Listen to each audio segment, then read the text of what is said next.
Incluso algunas pielonefritis, si mi paciente está estable y tolera bien la vía oral, si tengo una vigilancia constante con el paciente, también lo puedo tratar de forma ambulatoria. Otra consideración importante en el tratamiento del ladito es la hidratación.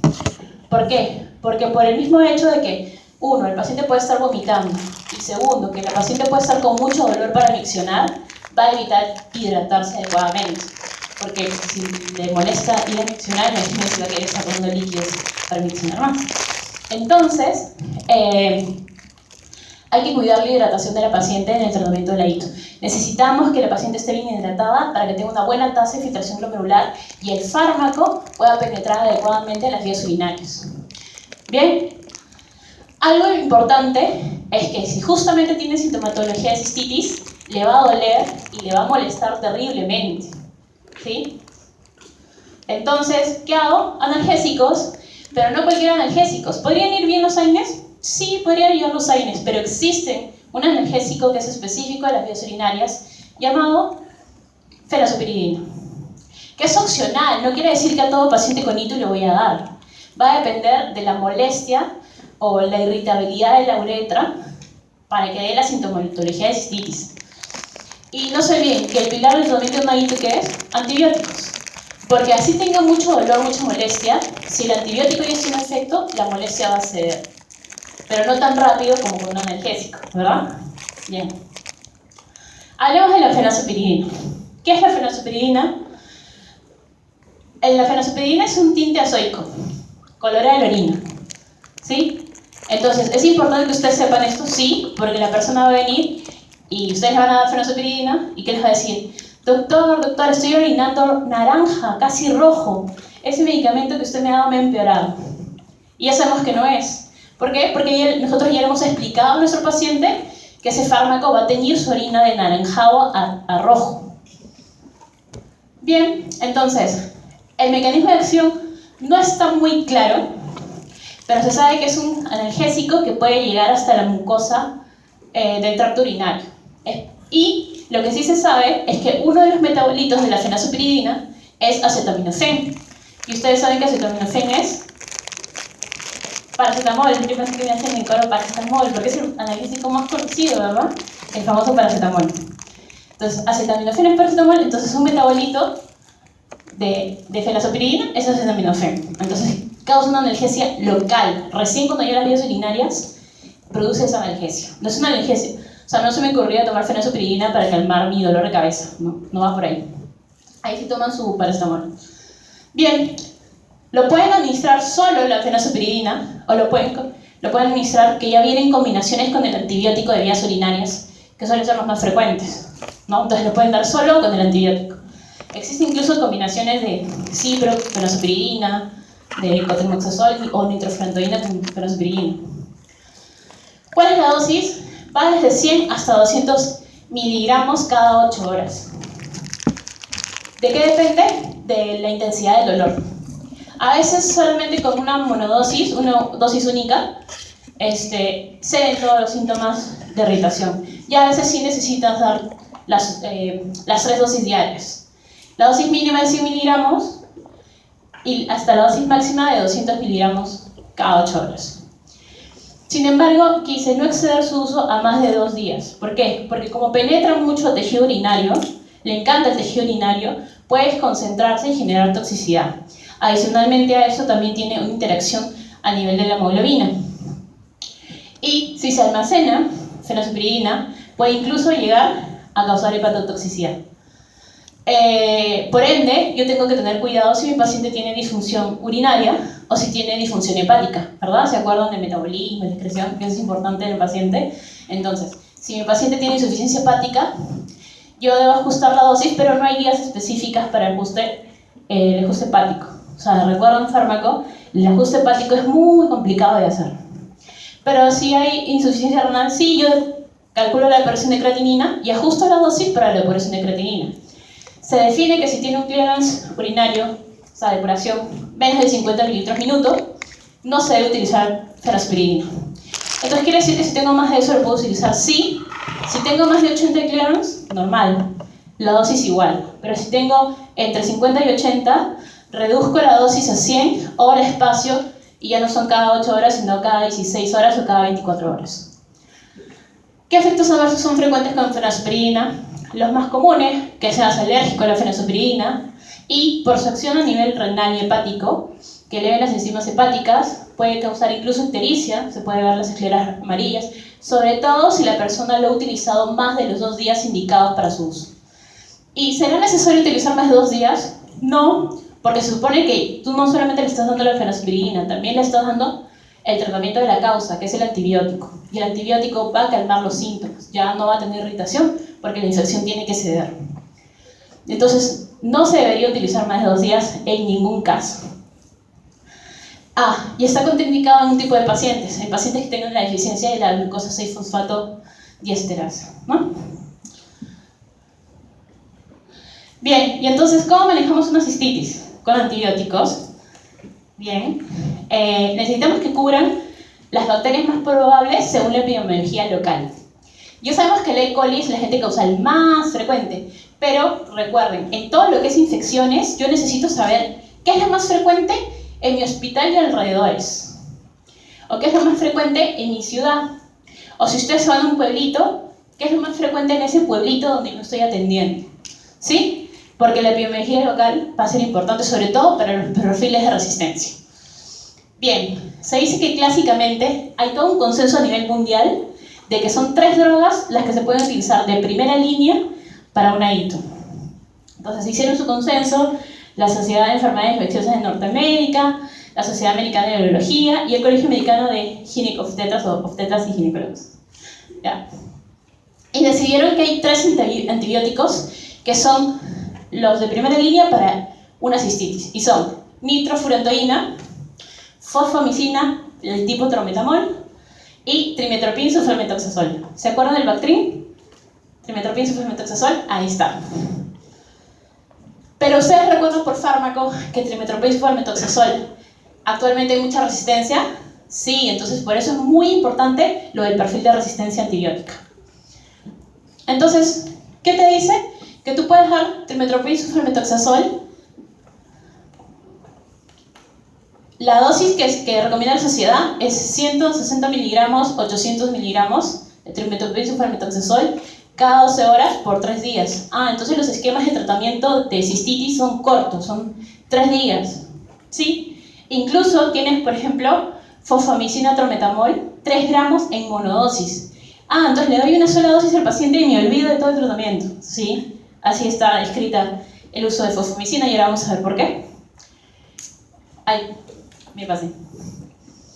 Y finalmente, nitrofurantoína, que puede ser una forma de nitrofurantoína o de macrocristales, que es la que tiene mayor concentración, y se puede dar 100 miligramos 2 veces al día por 5 días. Bien. Trimetoprim sulfamethoxazol, lo que estuvimos hablando. Si hay un perfil de resistencia alto, no se me ocurría utilizar trimetoprim sulfamethoxazol. No, por lo menos en nuestra realidad, no sería la primera opción de tratamiento.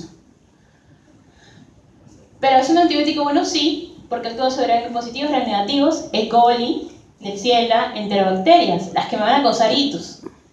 Tiene buena penetración al tejido renal, pero el problema, ¿cuál es? La resistencia. Entonces, solo en el caso que yo sepa que en la epidemiología local de mi región la resistencia no es más del 20%, yo puedo utilizar trimetoprim sulfamethoxazol. Si no, ni lo pienso. Nitrofurantoína.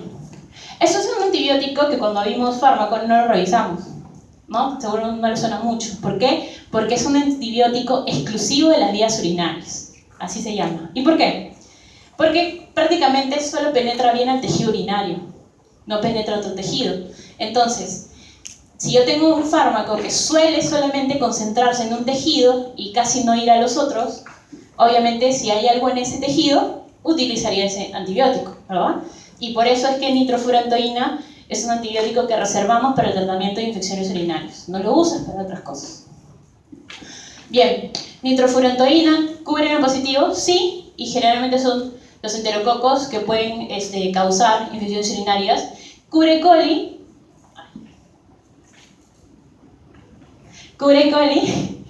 Y también cubre Proteus, Serratia y algunas pseudomonas sensibles, no todas las pseudomonas. Entonces neutrofurantoína es muy buena, ¿sí?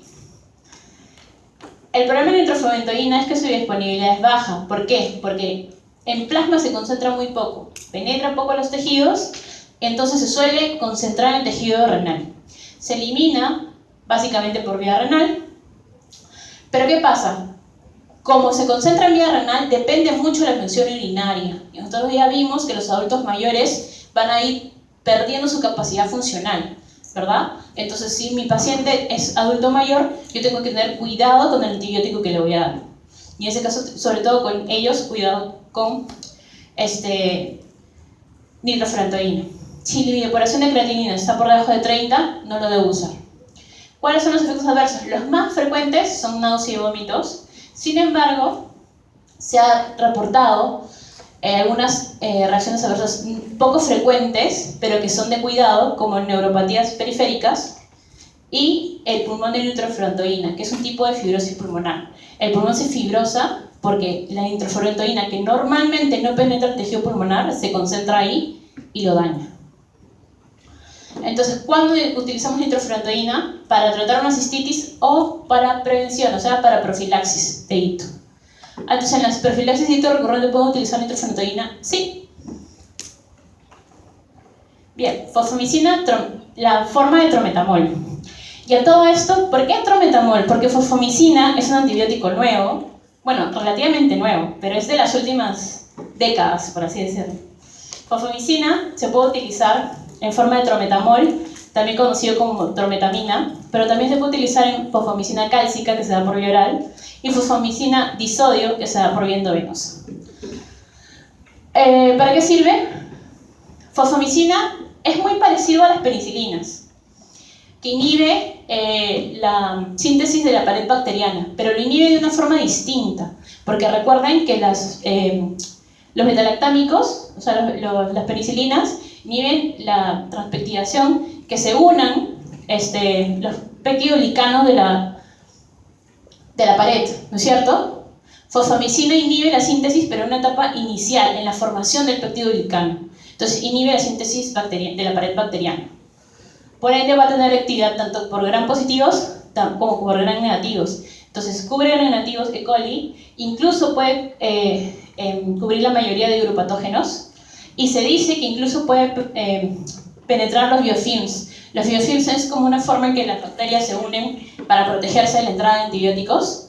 Es una forma en que las que expresan su resistencia, eso también puede penetrar fosfomicina. Entonces, fosfomicina ha sido un antibiótico que ha entrado al uso en las situs y ha entrado con fuerza, porque es un antibiótico que puedo dar incluso para ciertas cepas resistentes. Para E. coli, que es el más frecuente, y lo puedo dar en monodosis, por vía oral. Qué mejor, ¿no? Entonces, ahora realmente están dando fosfomicina. Entonces, la fosfomicina trometamol tiene presentación, incluso de gramos en sobres de 2 a 3 gramos en forma efervescente. O sea, incluso lo echas en tu vaso y te lo tomas, ya está. Más rápido para que se absorba. Ahora, ¿qué es importante con fosfomicina? Que creo que está en la letra diapositiva. Ya, que yo lo debo dar sin alimentos. ¿Sí, chicos? Sin alimentos, en ayunas, con estómago vacío. ¿Se acuerdan que también en un fármaco aprendieron que los alimentos cambian el pH y los fármacos se absorben diferente? Si yo no le doy fosfomicina en ayunas a ese paciente, si yo no le explico eso, puede ser que no tenga un buen efecto el antibiótico, porque recuerden que lo están dando en monodosis. O sea, no le vas a volver a repetir la dosis, y si se la diste mal, ya fue. Puede generar resistencia, sí, o puede ser que simplemente te venga complicado, porque no funcionó el antibiótico. Y entonces, mucho cuidado con eso. Si lo damos en ayunas, el pico de Cmax en plasma va a ser a las 2 horas. Y si se da de esa forma, el pico en orina va a ser de 4 horas en su concentración. Y su tiempo de vida media puede llegar hasta entre 2 hasta 3 días. Ah, por eso lo puedo dar en monodosis, sí, porque los tratamientos suelen durar más o menos 3 días. No hemos visto con los demás fármacos 3 días de tratamiento. Entonces yo puedo dar fosfomicina monodosis porque voy a tener un efecto que me abarque hasta 3 días, como máximo, ¿no? Y da la casualidad que fosfomicina no se metaboliza. Lo siento, no se metaboliza y se excreta en harina por filtración glomerular. Sin embargo, tiene que tener cuidado porque puede interaccionar con transportadores de membrana, haciendo que la dioxina se concentre. Entonces, paciente que está tomando por algún motivo dioxina, no le podemos dar fosfomicina. ¿Sí? Bien, y esos son los antibióticos de primera línea. Pero ¿qué pasa si por algún motivo o por alguna circunstancia yo no puedo dar esos antibióticos de primera línea? Doy los de segunda línea. Y dentro de la segunda línea que tengo, beta-lactámicos en la cabeza, sobre todo que tengan amplio espectro. Beta-lactámico amplio espectro, amoxicilina. Sí, esta amoxicilina sí, y si se combina con ácido clorhidrato, mucho mejor para evitar la resistencia, ¿verdad? ¿Cuál es el esquema? 500 miligramos, amoxicilina. Si se acompaña con ácido clorhidrato, también es 500 miligramos, y es cada 8 horas, por 7 días. Los esquemas con beta-lactámicos no son tan cortos como con los otros medicamentos, sí. Beta-lactámicos tienes que completar 7 días, lamentablemente. ¿Qué otros beta-lactámicos? Cefaloporinas, cefodoxima, cefuroxima, cefaloporinas de segunda. Ceftibuteno es una cefalosporina de tercera, pero por vía oral. Pero yo recuerdo que la de tercera es ceftriaxona, y esa solamente hay por vía parenteral. Sí, pero ya existen nuevos cefalosporinas que salen cada vez más y se pueden utilizar por vía oral. Sin embargo, ceftibuteno no hay en el Perú, a no ser que de repente una clínica privada lo haya traído, pero hasta el momento no lo encontré. Yo estuve preguntando, no hay ceftibuteno. Y si no puedo utilizar beta-lactámicos, que serían penicilinas y cefaloporinas, la otra opción es utilizar quinolona. Sin embargo, ¿qué dice? Si utilizo quinolonas, el esquema debe ser 3 días. Y de preferencia, yo no uso quinolonas para cistitis, porque la reservo para itus complicadas. ¿Por qué? Porque las quinolonas son antibióticos que penetran muy bien a la vía urinaria. Entonces yo las reservo para la itus complicada. Si no lo puedo darlo, sí, pero trata de que no sea tu primera opción. Ya sería como tu última opción. Y ahí tenemos ciprofloxacino, levofloxacino. Y puedo dar incluso tetraciclina, sí, toxiciclina. Pensando en una típico, ¿no? Bien, ¿qué pasa si mi hito es complicada? Si habíamos dicho que la hito es complicada, yo debo valorar si lo voy a intentar en el hospital o si lo mando a su casa. Entonces, ¿cómo puedo hacer? Puedo hacer con esquemas iniciales en los cuales yo dé una dosis parenteral inicial y después tratamiento vía oral para su casa. ¿Con qué podría iniciar mi dosis parenteral? Puedo dar ciprofloxacino endovenoso, monodosis, ceftriaxona 1 gramo endovenoso, monodosis, y aminoglucósido endovenoso, donde puedo tener amicacina o gentamicina principalmente. Y para el tratamiento oral, bueno, puedo seguir con mis ceftriaxona, puedo seguir con mi beta-lactámico, amoxicilina o cualquiera de las cefaloporinas por vía oral, o si escogí el ciprofloxacino, puedo seguir con cipro o levo. Y si escogí el aminoglucósido, si escogiste aminoglucósido, puedes escoger algún esquema de beta-lactámico. Esa es la buena sinergia de aminoglucósidos con beta-lactámicos, es muy buena.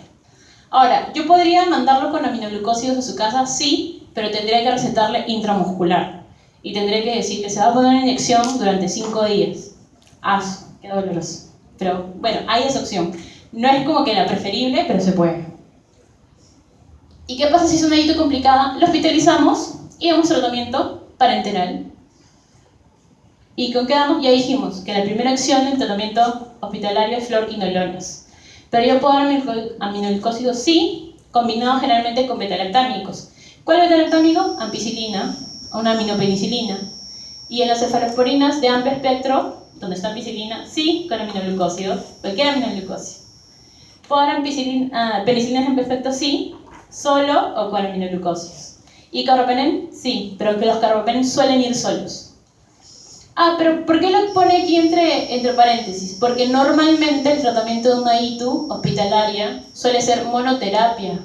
A diferencia de la sepsis, en que ya tenemos terapia combinada, las ITUs, así sean complicadas, se manejan principalmente como terapia. Hay estudios y hay evidencia científica que determina. Yo trato con 2 antibióticos o con un antibiótico y una ITU y se prefiere la monoterapia. No solamente para evitar resistencia, ¿no? Sino para acortar costos de tratamiento. Ahora bien, ¿eso quiere decir que nunca voy a utilizar terapia combinada? Sí, pero ya cuando estoy pensando sobre todo en urosepsis. Y ahí los carbapenems van mucho mejor. Y sospecho que el agente etiológico de la ITU complicada es el Staphylococcus aureus porque está asociado a una sonda Foley. Ya, entonces ahí le doy vancomicina o linezolid.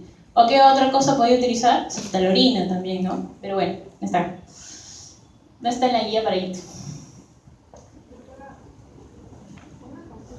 ¿Cuánto sería nuestro tratamiento de primer línea ante los efectos psicológicos? Porque sabemos que la otra como que es la más fuerte. No, pero si es Staphylococcus aureus meticilino resistente, tiene que ser vancomicina. Ahora, si tú crees que Staphylococcus aureus es meticilino sensible, ahí puede ser oxacilina, ¿no? Porque es meticilino sensible, pero no sueles encontrar estafilos sensibles. Los que suelen causar itus suelen ser los estafilos resistentes. Bien, entonces tienen todas esas posibilidades en los fármacos. Aquí tienen más posibilidades. Recuerden, ¿se acuerdan que hablamos de Pseudomonas, que ertapenem no tiene actividad antiseudomónico? Sí, pero anti una E. coli ble, sí. Si es una E. coli ble, ¿se acuerdan de la E. coli ble? La productora de beta-lactamasa de espectro extendido. Si yo pienso en que mi agente etiológico no es solamente una E. coli, sino una E. coli ble, yo voy a decidirme por ertapenem, meropenem, doripenem. Y piperacinato sadoctán cuando estoy pensando también en ble o Pseudomonas. Ya. Esas son las guías internacionales a nivel mundial, lo más aceptado, lo que tiene más evidencia. Sin embargo, acá en Perú tenemos una guía manejada por el IEPSI, que es el Instituto de Tecnología Sanitaria de Salud, que fue elaborada en 2019. Y no es como que cualquier guía, ¿no? Es una guía basada en evidencia, que ellos también han revisado en relación a la epidemiología, han hecho cruces y todo con su evidencia, y han hecho ese fluxograma. Ellos dicen, si tengo una ITU no complicada, yo inicio tratamiento empírico, porque recuerden, no tengo el agente etiológico, tengo que dar tratamiento empírico. ¿Se acuerdan que habíamos dicho nitrofurantoína, fosfomicina y trimethoprim sulfametoxazol, o sea, Bactrim? Bien, para ellos la primera línea solo es nitrofurantoína. En dosis de 100 cada 6 horas por 5 a 7 días. ¿Puedes dar 100 cada 6 horas? Sí, o puedes dar 200 cada 8. Ya hemos visto. O 200 cada 2 incluso, pero depende de la formulación de nitrofurantoína, ¿ya? Pero eso es lo que manda la guía de salud. Entonces, si ustedes van a un hospital de salud a rotar, ya saben que la guía del hospital dice así. Y si es de segunda línea, recién ahí pueden pensar en sulfametazol trimetoprim, pero recuerden, si la resistencia local es muy alta, ya ni siquiera piensen en trimetoprim sulfametoxazol. Después que hayamos visto que puede ser unas beta-lactámicos, ¿no? Donde amoxicilina es uno de ellos. La amoxicilina sirve para la citus, sí, aunque no lo crean, sirve para la citus. Y la cefalexina, no cefalosporina, también, cada 8 horas, por 5 días los isquemios. Bien, esas son las opciones que nos ofrece el IEPSI, que al final es basada en evidencia que ellos han manejado hasta el 2019. Y si es una ITU alta, pero no complicada, hay que probar la tolerancia oral. Si tiene tolerancia oral, tratamiento empírico, se puede ir a su casa. Lo ideal es que inicie con una dosis hospitalaria, como hemos visto en la guía, que es lo que recomienda. Pero aquí mencionan que se va con cefalexina, cefuroxima, o sea, cefalosporina primera o una de segunda, o trimethoprim sulfametoxazol, hasta 14 días, o amicacina intramuscular cada 24 por 7 días. Este esquema debe ser el más doloroso para el paciente. Bueno, ¿qué pasa si no tolera la vía oral? Se hospitaliza. Ya saben, el tolerar o no la vía oral va a determinar si yo hospitalizo o no a mi paciente. Y aquí se va con cefalporinol primero endovenoso, porque cubre coli, y ceftriaxona endovenoso, o amicacina cada 24 horas por 7 días. Bien. Consideraciones especiales. Medidas generales. Si tengo mujeres premenopáusicas, o sea, en edad fértil, de preferencia no usar espermicidas. ¿Por qué? Porque los espermicidas están asociados con cambios en la flora vaginal. Y recuerden que la flora vaginal protege del crecimiento de patógenos a la zona vaginal. Entonces, si en la zona vaginal crecen patógenos que no deberían crecer porque estoy usando muchos espermicidas, eso va a repercutir hacia la uretra y me va a ser fuente de hito. El uso de jugo de arándanos, no confiable para prevenir recurrencias. ¿Para qué utilizaríamos el jugo de arándanos? O los arándanos en sí, porque acidifica la orina. Y una medida de protección de la orina es su pH. El pH urinario es ligeramente ácido para prevenir el crecimiento bacteriano. Cuando la orina se vuelve menos ácida, prolifera el crecimiento bacteriano. Entonces el jugo de arándano se dice que acidifica la orina. Pero ya la evidencia dice que la acidificación por jugos de frutas no es tan intensa como dar vitamina C endovenosa. ¿Ya? ¿Recuerdan el fármaco acidificábamos, utilizábamos con bicarbonato o con vitamina C? Ya. Eso. Si es una mujer posmenopáusica, generalmente pueden estar utilizando estrógenos. ¿Por qué? Porque en la menopausia se queda a nivel vaginal, porque ya no hay la producción de los estrógenos que lo mantienen lubricado. Entonces, si la mujer posmenopáusica está usando estrógenos vaginales, se avisó que eso mejora la lubricación y eso mejora el ambiente vaginal, disminuyendo la prevalencia de hitos. Sin embargo, si esta mujer usa estos estrógenos de forma sistémica, ¿no? Como fitoestrógenos o como cualquier terapia de reemplazo hormonal, sobre todo en la terapia de reemplazo hormonal, aquí sí genera otras alteraciones que aumenta la prevalencia de hito, y entonces hay que dar antibiótico profilaxis en ese tipo de pacientes para evitar la recurrencia de hitos o el aumento de la frecuencia de las hitos en esa paciente. Entonces, preferentemente yo debería dar estrógenos vaginales en las mujeres, sobre todo si tienen riesgo de hitos, sí, más que estrógenos sistémicos, pero a veces es necesario dar terapia de reemplazo hormonal. Ya cuando yo gineco lo van a entender mejor, pero en ese caso debo dar antibiótico profilaxis para evitar los hitos.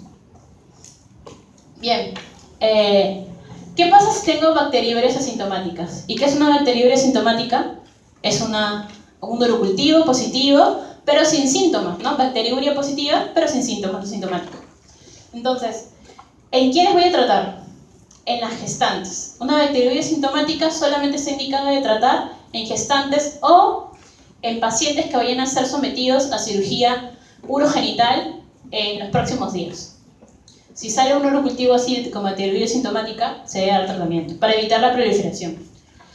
Pero donde sí es de rutina es en las gestantes. ¿Por qué? Porque si hay una infección en una gestante que potencialmente puede desarrollar una ITU, ¿qué va a pasar? Riesgo de aborto o de parto prematuro. Entonces a la gestante sí o sí le debo dar tratamiento. ¿Y con qué le damos tratamiento? Con antibióticos que sean seguros en la gestación. ¿Le puedo dar ciprofloxacino?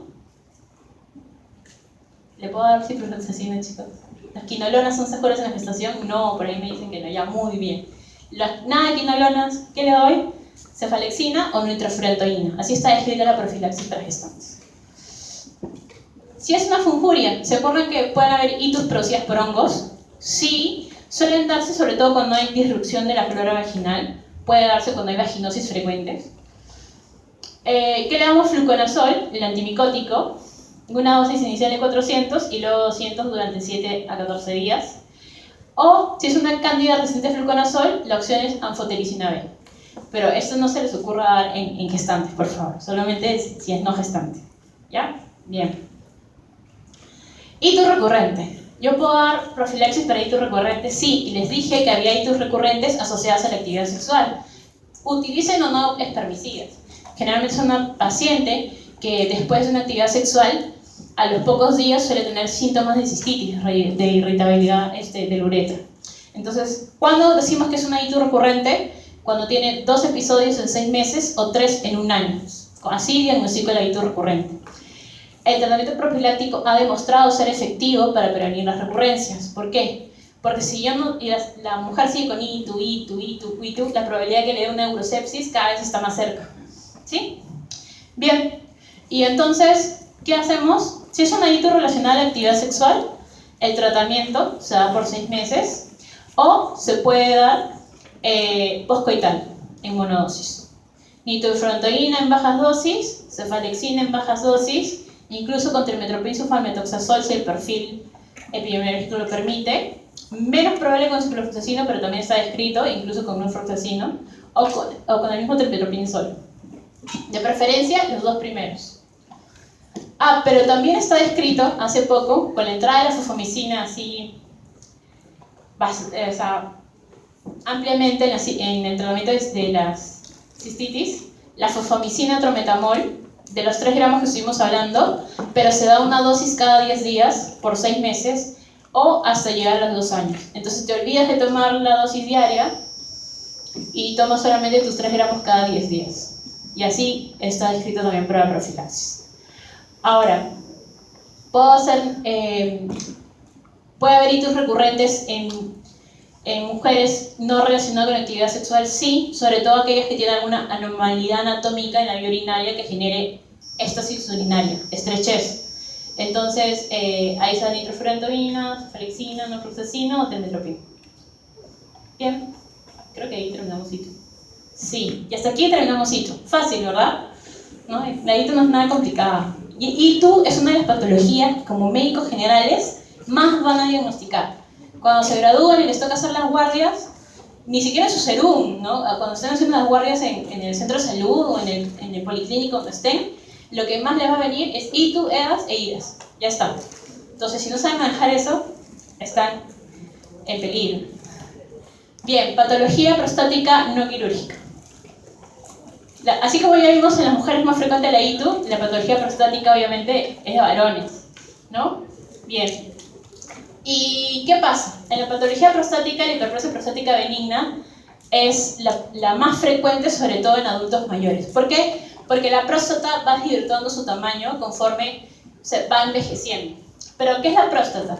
La próstata es un órgano que sobre todo tiene células musculares y principalmente células musculares lisas. Y estas células musculares lisas son las que van a generar la hiperplasia prostática benigna, porque va a haber una proliferación del músculo liso y de las células epiteliales de la zona transicional de la próstata, generando un crecimiento anormal del órgano. ¿Y qué va a pasar? Que como la uretra pasa por ahí, ¿no? Va a generar alteraciones al paso de la orina, generando dos tipos de sintomatología. Síntomas de dificultad de vaciado y dificultad para controlar el almacenamiento, o sea, de urgencia urinaria. ¿Cuándo es dificultad de vaciado? Cuando normalmente el chorro urinario del varón es constante, ¿no? Porque si ustedes me dicen que cuando miccionan se va cortando, yo diría que eso es una dificultad de vaciado, ¿no? El chorro debe ser constante, no puede ir cortándose el chorro, ¿verdad? Esa es patología prostática. Ya. Dificultad de almacenamiento, nicturia. Los varones normalmente no se levantan en medio de la noche a miccionar. Pero imaginen un adulto mayor que se levanta 1, 2, 3, 4 veces en la noche a miccionar. Eso es porque hay urgencia urinaria, necesidad de evacuar. Bien, dificultad de vaciado también tiene que ver cuando tiene ganas de miccionar pero no puede miccionar y se forma el globo vesical, el famoso globo vesical. El paciente quiere miccionar y por más que fuerza la micción no puede vaciar la vejiga. Y así vamos a tener dificultad, varios síntomas que vamos a ver más adelante. Este score, el IPSS, no es el seguro social antes, no. Es International Prostate Symptom Score, ya. Que es un cuestionario que determina justamente estos síntomas de dificultad de vaciado y urgencia de micción y los categoriza en qué tan frecuente los has tenido en los últimos 30 días. Nunca los he tenido, perfecto. Pero casi siempre los tengo, aquí vamos mal. Entonces, si este score es muy alto, estamos con una calidad de vida mala. ¿Por qué? Porque la gravedad de la hiperplasia prostática benigna se mide no solamente en qué tan grande está el órgano, sino qué tanta sintomatología te da y qué tanta esa sintomatología repercute en tu calidad de vida. ¿Ya? O sea, de repente tú no tienes ningún problema en levantarte todas las noches a orinar. De repente eso en tu calidad de vida no te afecta porque tienes el baño al lado y no te molesta levantarte en medio de la noche. Bueno, pero hay gente que sí, que a veces se levanta y ya no puede volver a dormir. Y eso le afecta su calidad de vida porque limita sus horas de sueño. Bien, entonces saca el conteo y la última pregunta es lo que yo les decía. ¿Cómo se sentiría si tuviera que pasar el resto de la vida con sus síntomas tal y como se siente ahora? ¿Feliz? ¿O insatisfecho? ¿O fatal? Ya. Entonces, ¿eso qué es? Una escala de Likert, chicos. ¿Se acuerdan del Iker? Tal vez no se acuerdan. Ya. Bien, entonces hay un montón de pruebas que realiza el médico urólogo para poder determinar la gravedad de la patología prostática, o sea, de la hiperplasia prostática benigna, y sobre todo tiene que ver con estos scores. Si el score está en 7, si está en más de 8, se puede seguir con... Si están de 7 a menos, se puede seguir sin molestias y simplemente son síntomas leves y se controlan. Pero si está muy alto, hay que hacer pruebas de función de vaciado miccional. Incluso se pueden hacer pruebas invasivas para medir cómo está la presión del flujo, la ecografía prostática para ver el tamaño de la próstata, y dependiendo de eso, y no solamente de esto, sino de lo que quiere el paciente. Si el paciente dice, no, yo me quiero operar porque ya esto es demasiado y yo no quiero que la próstata siga creciendo, entonces quiero que me opere. Ah, ya. No suele ser lo más frecuente indicar la operación de frente, porque ya tenemos tratamiento farmacológico que ayuda bastante, y eso evita que te operes a temprana edad. Ya, porque tampoco una cirugía prostática es como sacarte un diente, ¿no? Ya. Bien. Entonces, si el IPSS está 7 o menos, observación. O si el score está entre 8 y 19, pero la calidad de vida de ese paciente no se ve afectada en lo más mínimo, observación. Y chequeo constante, reevaluación. Si por el contrario está entre 8 y 19, teniendo síntomas graves, entre moderados a graves, pero sin complicaciones, damos tratamiento médico, que es lo que vamos a hablar ahora. Si los síntomas son moderados o graves y no hay solución con el tratamiento médico, o sea, es refractario el tratamiento médico, o es deseo del paciente un tratamiento definitivo, o tiene complicaciones, tratamiento quirúrgico. Y si ya no tiene ni siquiera solución con un tratamiento quirúrgico, existen tratamientos paliativos. Ahora también lo vamos a ver. Hay esos tratamientos paliativos. Mejor me apuro si no, no voy a llegar al fármaco. Ya, a ver. Tratamiento médico. El tratamiento médico está basado en ciertos fármacos que vimos en farmacología, que son los bloqueantes alfa-1. Que son los alfa-1 bloqueantes. ¿Se acuerdan de los bloqueantes alfa-1? ¿Sí? ¿No? ¿Se acuerdan del receptor alfa-1 al menos? ¿Sí? Ya, muy bien, chicos. Ya. Entonces, sabemos que el alfa-1 no solamente está en los vasos sanguíneos, no solamente controla la presión, también está en el músculo liso de la próstata. ¿Se acuerdan? Bien, entonces, esos fármacos que logran bloquear ese alfa-1 cada vez se han modernizado más. Tengo los bloqueantes alfa-1 de primera línea, que eran los que se utilizaban como antihipertensivos, y luego se vio que se utilizaban, que podían funcionar en la próstata, y se comenzaron a utilizar. ¿Pero qué pasaba? Bajaba la presión, porque ese era el para el cual se desarrollaron. Entonces se desarrollan los de segunda generación, que tenían un tiempo de vida media más prolongado, pero todavía seguía bajando la presión. ¿Y qué hacen? Desarrollan los de tercera generación, que ya son específicos para el alfa-1 de la próstata. Ah, entonces ya no baja la presión. No baja la presión a no ser que le des mucho fármaco. Ahí recién podría bajar un poco la presión. Esas son la base del tratamiento. Entonces los esquemas suelen ser 4 o 6 semanas con el alfa-1 bloqueante. Se habla de fitoterapia, se hablan de de plantas, ¿no? En forma de fitoterapia. ¿Saben lo que es fitoterapia, chicos? No es tomar tu mate de tu planta con tu hierba, así, no. Fitoterapia es tomar el fármaco, la planta en un principio activo hecho cápsula, como si fuera un fármaco. Ya cuando la planta viene en cápsula, eso es fitoterapia. Entonces hay fitoterapia para disminuir la hiperplasia, antimuscarínicos o el mirabegrón. También lo tenemos por ahí. También se puede utilizar inhibidores de la 5-alfa reductasa. ¿Alguien de ustedes conoce a un 5-alfa inhibidor de la 5-alfa reductasa? No, pero sí es famoso. Ahora lo vamos a ver. Van a ver que esos son famosos. Ya. Se recomienda que se revise cada 6 meses. Y, chicos, yo sé que esto puede ser muy pesado, pero cuando lleguen a los 40, el tacto rectal es inevitable. ¿Ya? no solamente eso, la ecografía prostática también puede ayudar. Pero créanme, y ustedes se van a dar cuenta cuando vayan a hacer sus prácticas, cuando hagan sus prácticas de urología, que es inevitable y que cuando ustedes logren palpar una próstata enferma, nunca se van a olvidar. Nunca se van a olvidar de la textura de una próstata enferma. ¿Ya? Y también existe lo que se llama el diario miccional de 3 días. ¿Para qué sirve eso? Para que la persona comience a llenar como si fuera un diario, pero no va a hablar de su vida, sino de cómo están sus síntomas urinarios. Y ahí va él midiendo si estos síntomas se agravan o no.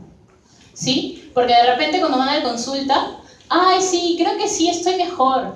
Pero cuando van viendo el seguimiento se van dando cuenta que realmente no están mejorando o sí están mejorando. Y entonces, eso diario miccional también es muy importante. Bien, cambios de hábitos y estilo de vida. Reducción de líquidos, sí. Si bien en la ITU más bien necesitamos hidratación, aquí necesitamos menos líquido porque va a forzar más la orina y si tiene síntomas obstructivos va a ser mucho peor la retención de líquidos. Entonces hay que, sobre todo, reducir los líquidos cuando se va a dormir.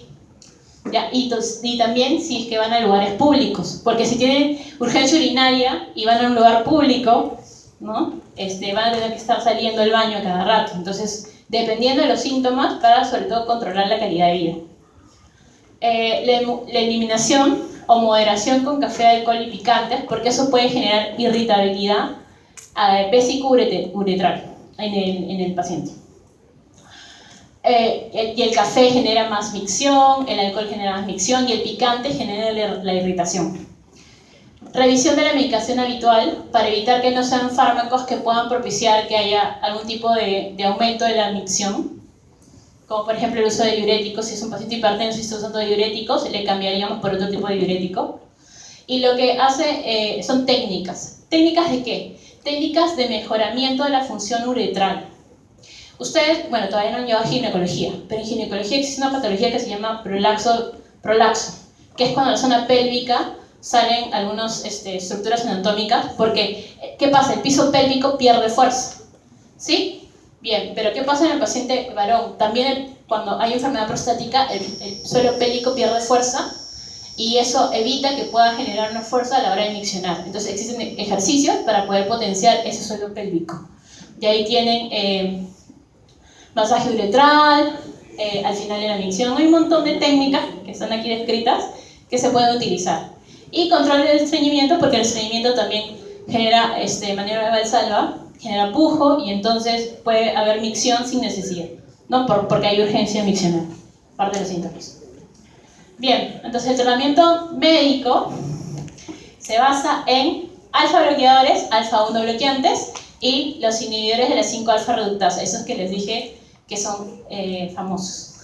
Y los inhibidores de la fosfodiesterasa 5, estos sí los conocen, ¿no? Esos también son famosos, ¿ya? Y los anticolinérgicos. ¿Qué es lo que usamos de primera línea? Los alfa bloqueantes, y generalmente en terapia combinada lo más utilizado es con los inhibidores de la 5-alfa reductasa. Y por eso ya vienen combinaciones hechas con ambos.